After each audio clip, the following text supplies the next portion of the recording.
Diphu medical college আৰু হাস্পতালত পিত্তনলীৰ পাথৰ উলিওৱাৰ বাবে আৰম্ভ হ'ল ERCP পদ্ধতি।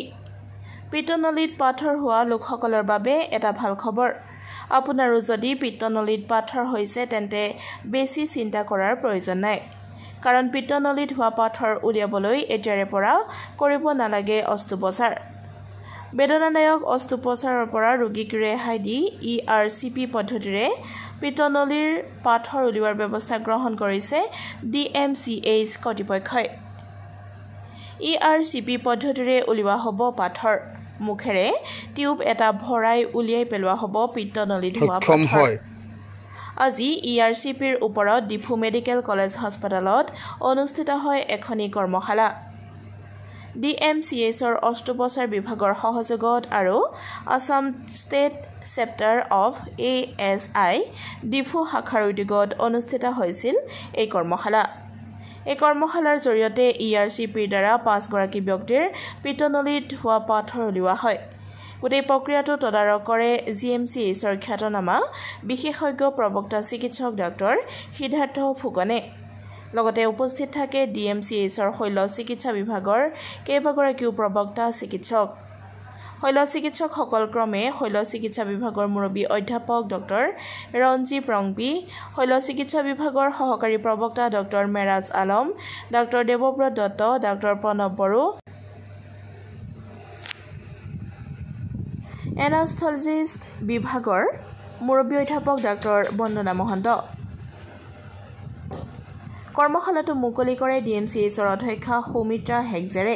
সংবাদ মাধ্যমৰ আগত এই কথা প্ৰকাশ কৰে। লগতে তেওঁ কয় যে আজিৰ দিনটো সাধাৰণ ৰাইজৰ লগতে DMCৰ বাবেও এটা উল্লেখনীয় দিন।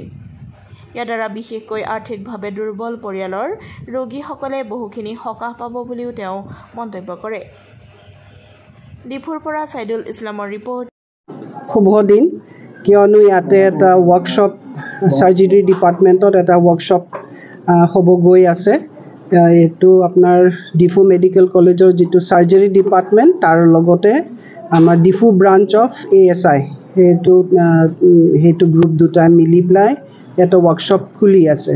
সেই ৱৰ্কশ্বপটো হ'ল আপোনাৰ শ্বৰ্ট ফৰ্মত ERCP, এইটো যিটো দেখা গৈ আছে বৰ্ডত।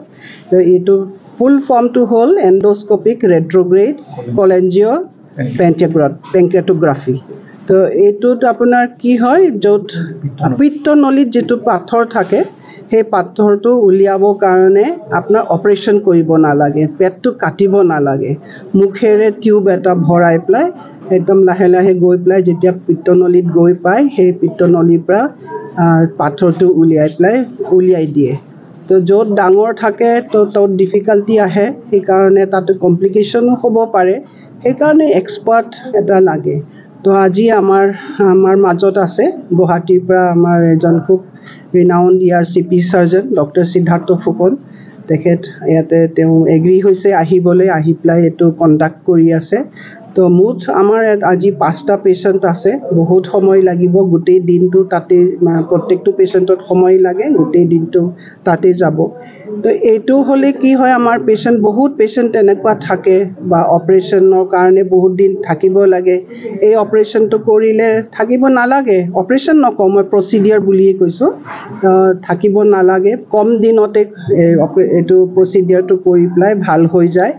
আৰু নেক্সটটো হ'ল যিটো বাহিৰলৈ গৈ পেলাই যিটো আমাৰ পইচা খৰচ হয় পেচেণ্টৰ, সেইটো নহ'ব।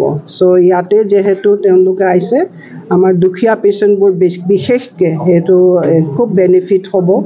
তেতিয়া এইটোৰ লগতে আমাৰ যি চাৰ্জনছ আছে, আমাৰ যিটো স্পেচিয়েলি য়াংগাৰ চাৰ্জনছ, আমাৰতো পষ্ট গ্ৰেজুৱেট ষ্টুডেণ্টছ নাই, MS পঢ়ি থকা ষ্টুডেণ্টছ নাই, কিন্তু আমাৰ যি য়াং চাৰ্জনছ আছে সেইবোৰ আমি চব থিয়ৰিটিকেলিহে পঢ়িছে। তেওঁলোকে আজিৰ দিনা তেওঁলোকে ফিজিকেলি চাব, যদি পাৰে সেই স্কিলটো ডেভেলপ কৰিব, আৰু 2-এটা যদি ৰিফ্ৰেচাৰ্ছ কৰ্চ কৰে বা ফাইনেলি এটা তেনেকুৱা যদি ডিগ্ৰী পাই যায়, তাৰ পৰা তেওঁলোকৰ ERCP চাৰ্জন হৈ পেলাই ওলাব পাৰে। তো সেইটো কাৰণে মই খুব গ্ৰেটফুল টু আমাৰ চাৰ্জাৰী ডিপাৰ্টমেণ্ট ডিফু মেডিকেলৰ along with the Diphu branch of ASI, যে তেওঁলোকে যে এইটো ভাবি পেলাই ইয়াতে কণ্ডাক্ট কৰিবৰ কাৰণে এটা সক্ষম হৈছে বা চেষ্টা এটা চলাইছে।